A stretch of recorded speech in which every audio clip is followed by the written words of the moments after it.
Hello. तो आज मैं आपसे कुछ पर्सनल बात करना आया हूँ। आज कोई वीडियो नहीं है वैसे तो, क्योंकि मेरी तबीयत ख़राब हो गई थी। कुछ लोगों को पता है, कुछ लोगों को नहीं पता, और कुछ लोग मतलब वैसे परेशान हो रहे हैं कि क्या हुआ था। तो मुझे स्ट्रोक हो गया था अचानक से 20 तारीख की शाम को 10 बज के।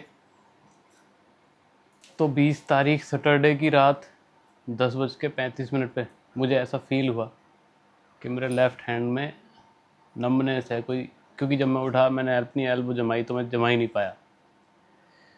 तो जैसा आपको पता है मैं नर्सिंग ऑफिसर भी हूँ, तो सेल्फ एग्ज़ामिनेशन मैंने किया कुछ।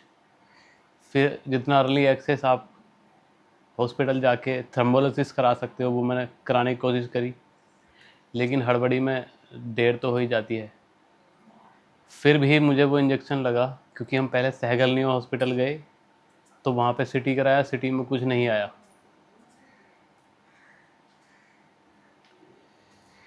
फिर हमने न्यूरोलॉजिस्ट को कॉल किया तो न्यूरोलॉजिस्ट हमारे बिज़ी थे, शायद कि फ़ोन नहीं उठा पाए किसी वजह से। तो फिर हमने डिसाइड किया कि हम बालाजी एक्शन जाएंगे, लेकिन मैं अकेला और मेरी वाइफ मेरे साथ थी, और हमारे हादी सर। तो दिक्कत तो होती है, रात में कोई आया भी नहीं साथ। एक दो दोस्त को कॉल किया, हड़बड़ी में समझ में नहीं आ रहा था कि क्या करें। फिर भी हम पहुंच गए बालाजी एक्शन में। एमआरआई कराया, वहाँ पे पता चला कि मेरे स्ट्रोक है। ये मेरी रिपोर्ट आप देख सकते हो, जिसमें अच्छी बात ये रही कि अर्ली एक्सेस के गोल्डन पीरियड टाइम में मैं पहुंच गया हॉस्पिटल, और मुझे न्यूरो आईसीयू में एडमिट किया गया डॉक्टर राजुल अग्रवाल के अंडर। तो थ्रोम्बोलिसिस कर दिया गया। नंबनेस जो थी वो घट बढ़ रही थी ना, उससे पहले वो रुक गई एक जगह पे। मेरे हाथ की पावर जो है मेरे हाथ की पावर जो है वो 3/5 थी लेफ़्ट हैंड की। फुट की पावर 5 माइनस, मतलब थोड़ा सा फ़र्क था, क्योंकि थ्रोम्बोलिसिस टाइम से हो गया था तो पूरी पावर तो नहीं गई। खुदा का शुक्र है, आप सबकी दुआ से मैं बच गया। लेकिन बुरा टाइम जब आता है इंसान का तो ऐसे ही आता है। सैटरडे का दिन था, अगला दिन संडे का था। तो हम मतलब मुझे ही पता था, और हॉस्पिटल में बार बार आईसीयू में अंदर आने नहीं दे रहे थे, मिलने नहीं दे रहे थे। फ़ोन लाना बिल्कुल अलाउड नहीं है वहाँ पे।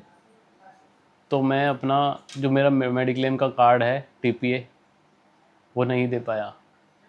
फिर अगले दिन मैंने डिस्चार्ज ऑन रिक्वेस्ट कराया, क्योंकि मैं खुद नर्सिंग ऑफिसर हूँ और ज़्यादा टाइम हॉस्पिटल में नहीं रहना चाहता। फिर जब हमारा डिस्चार्ज का टाइम आया तो हमारा बिल बना 1,35,800 कुछ रुपए का। ये बिल आप देख सकते हो। और हमारी कंपनी ने वो बिल रिजेक्ट कर दिया। उनको लगा कि मैं फेक पेशेंट हूँ। आप लाइव देख सकते हो, वहाँ के सीसीटीवी कैमरा में आप डिटेल निकाल के देख सकते हो। तो मुझे आपसे थोड़ी सी सपोर्ट चाहिए। इस वीडियो पे आप हैशटैग लगाइए, हैशटैग मणिपाल सिग्ना। हैशटैग मैं डाल दूंगा, अभी मैंने देखा नहीं क्या हैशटैग है उनका, ताकि जब मैं रीइंबर्समेंट करूं तो मेरा क्लेम जो है मुझे वापस मिल जाए। क्योंकि मैं मिडिल क्लास फैमिली से हूं, और 1.5 लाख रुपया अरेंज करना किसी भी मिडिल क्लास फैमिली के लिए, आप सबको पता है, आसान नहीं होता। हमने रिक्वेस्ट भी की कि हमें प्लीज़ क्लेम हमारा पास कर दो, लेकिन उन्होंने नहीं किया। और मेरा मेडिक्लेम भी 50 लाख रुपए का था। मुझे ऐसे बार बार फालतू में एडमिट होने की आदत नहीं है। मैं 2 साल हो गए मुझे इस कंपनी में।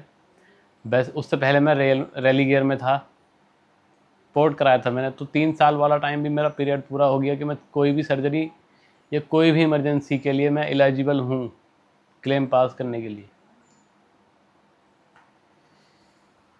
लेकिन मुझे ही सब चीज़ों की जानकारी थी, और मैं ही एडमिट था, तो कुछ नहीं कर पाए हम। जैसे तैसे करके उधार लेके, उन लोगों का बहुत बहुत धन्यवाद जिन्होंने पैसे दिए, हम एम्बुलेंस से घर आए। आज ये आप देख सकते हो 25 तारीख है,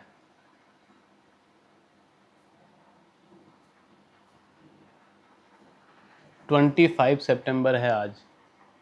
थोड़ा होश मुझे है क्योंकि लॉस ऑफ कॉन्शियसनेस भी हुआ था मुझे, तो मैं कुछ चीज़ें भूल गया, समझ में नहीं आ रहा था क्या करूं। थोड़ा ठीक लग रहा है तो मैंने सोचा कि आज आपसे बात की जाए। अभी बस आपसे इतनी सी सपोर्ट चाहिए कि आप इस वीडियो के नीचे हैशटैग लगाइए और उनको टैग कीजिए। ज़रूरत पड़ी तो हम कंज्यूमर कोर्ट भी जाएंगे क्योंकि हमारा तो जेन्युइन केस है। अभी फ़िलहाल मैं ठीक हूँ, अगर आपका सपोर्ट ऐसे ही रहा तो जल्दी ठीक हो जाऊँगा। दुआ कीजिए आप मेरे लिए। वैसे तो अर्ली एक्सेस पीरियड में था मैं, तो रिकवरी भी फास्ट हो रही है मुझे लग रहा है, डे बाय डे ऐसा लग रहा है।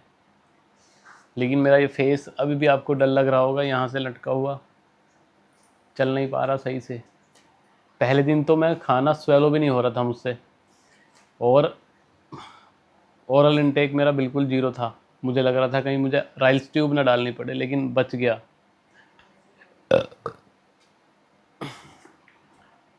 फिर मेंटली प्रिपरेशन भी थी मेरी थोड़ी, क्योंकि मुझे पता तो था इन चीज़ों में, इस बीमारी में क्या करना है क्या नहीं करना है।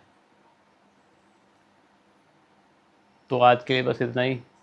अभी मैं कोशिश करूँगा कि अपनी रिकवरी की डेली वीडियो डालूँ, तो आप प्लीज़ सपोर्ट कीजिए और चैनल को कर लो सब्सक्राइब अब, क्योंकि यार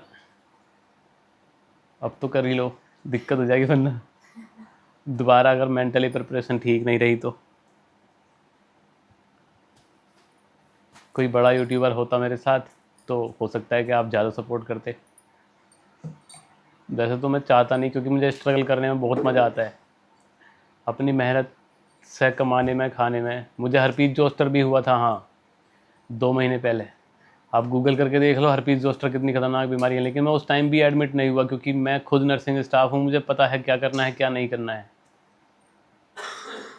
तो मैं घर पे ही क्वारंटीन था, लेकिन मैं एडमिट नहीं हुआ। मुझे फालतू एडमिट होने की आदत नहीं है।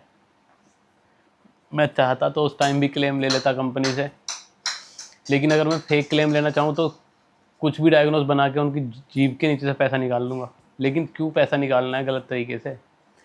मैंने क्लेम सिर्फ इसलिए मेडिक्लेम कराया था कि गलत टाइम पे, जो मेरा बुरा टाइम आए तो उस टाइम पे मुझे पैसे की ज़रूरत पड़ेगी, फाइनेंशियल क्रूशल जब आएगा तो। लेकिन उसी टाइम पे मेरी कंपनी ने मेरा साथ नहीं दिया। तो प्लीज़ आप मुझे सपोर्ट करो।